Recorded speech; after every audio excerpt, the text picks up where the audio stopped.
Hey everybody, today I'm going to take you through a typical voice lesson. We'll talk about some warm-ups and exercises, how to approach learning music, and other things you can expect in a lesson.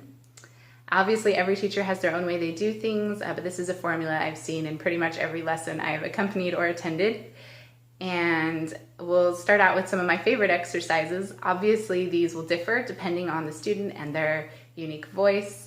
And the number of warm-ups I use will differ depending on the day, depending on how a person is feeling vocally during their lesson, depending on how long they've been studying, and how they're progressing through their lessons with their vocal technique. So let's get started. First, I'm going to show you a little bit at the piano. When I accompany vocal exercises in a lesson, I usually play chords on the piano. But you don't really need to know anything about chords on the piano. You can just play individual starting notes. Pick one that's comfortable in your range. And if you want to move the exercise higher, just move up one key to the right. If you want to move the exercise lower, move one key to the left. One exercise I like to start out with, especially for people who hold a lot of tension in their face or their tongue or their jaw, is to say fla, fla, fla. Down a 5-note scale. So everything just drops, fla, and is totally relaxed. And we can sing fla, fla, fla, fla, fla, fla, fla, fla, fla, fla, fla, fla, fla, fla, fla. And usually you want to move down in your range first, and then go up in your range as your voice warms up more. So that's our first exercise. The next exercise I like to do is one that will help to bridge over our registers, and one that helps us connect with the deep support we need from breathing. And that's to slide on a vowel. I like to start on oo, but it would be different depending on which vowel resonates the best with the way you're singing. So I could sing ooh,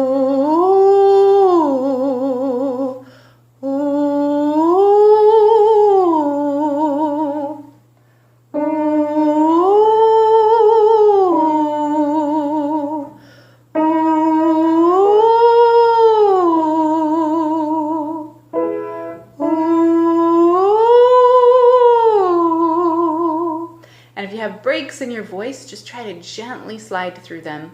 The next exercise is one that also deals with those breaks, and it's just slides or sirens. If you imagine your body as being a big tube of sound, keep it all relaxed, keep it all open, and see if you can just slide on a vowel. Ooh, ee, ah. Always relaxed, always open, trying to bridge those register changes. Here's one I like for tongue relaxation, and it's just getting us used to using only the tongue when we change vowels.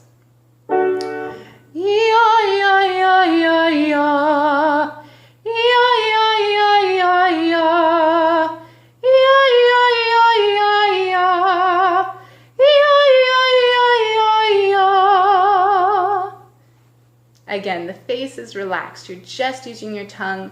No other real movement is needed here, but the support should still be low. You should still have a good breath. Moving on with some exercises that help us focus our sound. This helps with anything too breathy or too dark.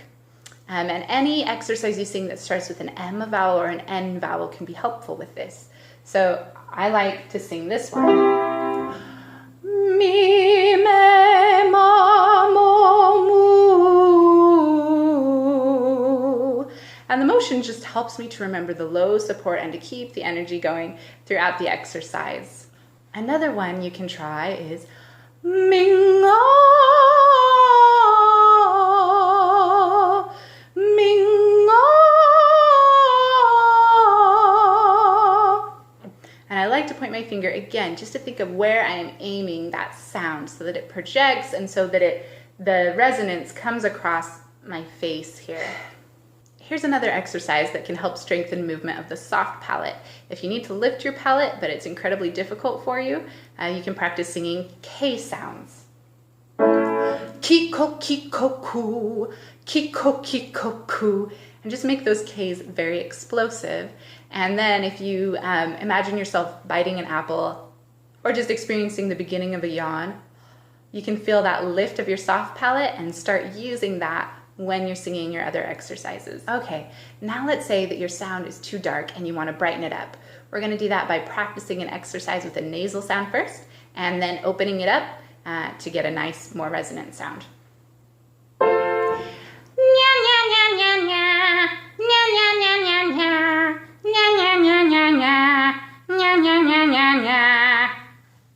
All right, it's not always easy to do smoothly with that kind of nasally sound, but fortunately, that's not how we're actually going to sing it. We're going to open it up more now to just a regular nya, nya, nya, nya, nya, nya, but still aiming the air basically across that same place. Nya, nya, nya, nya, nya, nya, nya, nya, nya, nya, nya, nya, nya, nya, nya. Okay, now let's say that your sound is too breathy. There's all this air escaping when you sing. To help with that, we're going to sing some staccato notes, some short notes that will help our chords learn to come together or adduct quickly. So we might sing something like this.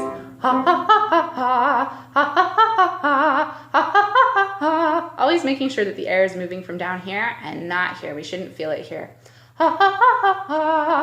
It should bounce your tummy. All right, the next exercise is one that's for vocal flexibility or one that helps your voice to easily move over rapid passages of notes.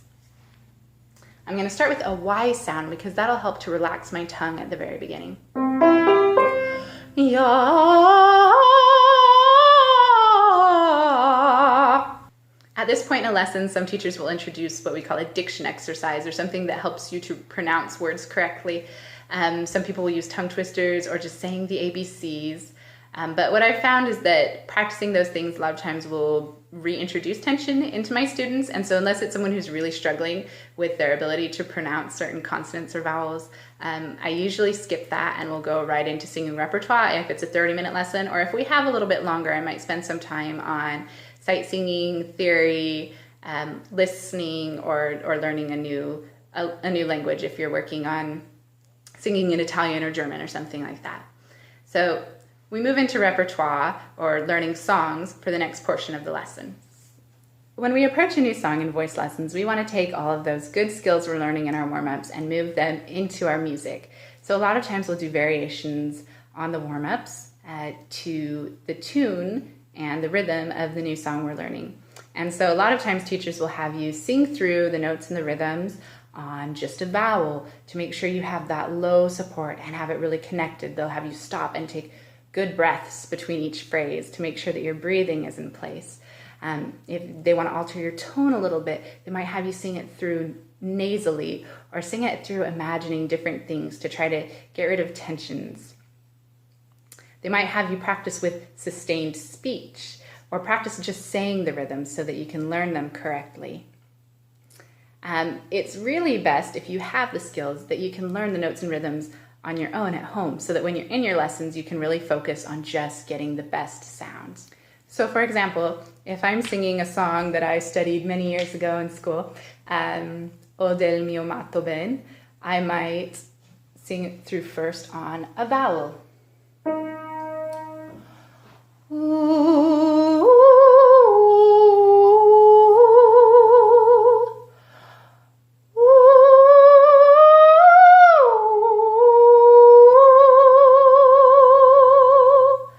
Also kind of slide through the notes if that's something that helps me be more comfortable and keep my register changes even. So this time, I'm going to sing it on a mi to try to bring my tone more forward. Mi, mi, mi, mi, mi, mi. I want to try that again. Mi, mi.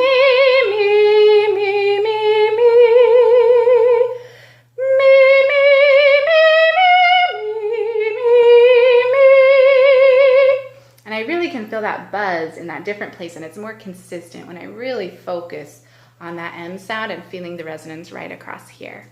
Okay, so now let's say my sound is great and I love it, and now I want to practice it with the speech. So the words I might say, O del mio matto ben perduto incanto, and especially if I didn't know the Italian, I would want to say it slowly like that so that I can get very comfortable. Now I'm going to sing it with the words, and I'm just going to trace the phrases with a little bit of movement because that helps me.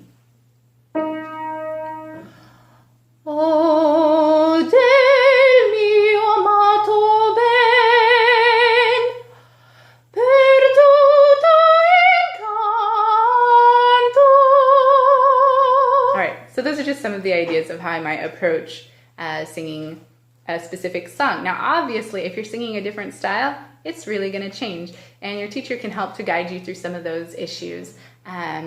There are lots of little rules that you wouldn't think of when you're studying music. Things like in Baroque music, you don't use vibrato unless you're using it as an ornament, but in all other classical music, you would generally use vibrato, or in jazz, you would hold a straight pitch and then release it into vibrato. Some types of music, scooping is very appropriate, and in other times it's not. And if you have a habit of developing scooping because you've heard it on the radio all the time, then you might want someone who can point that out to you. But overall, a teacher is there to reflect back on you and help you understand how to improve your sound, help to make sure that you're singing in healthy ways, and just to give you feedback so that you can achieve your vocal goals. So I hope you took away some good tips today, and that you can try some of these things, that you have a gauge for finding a good teacher, and that you believe you can sing. I will see you next time. Have a good week.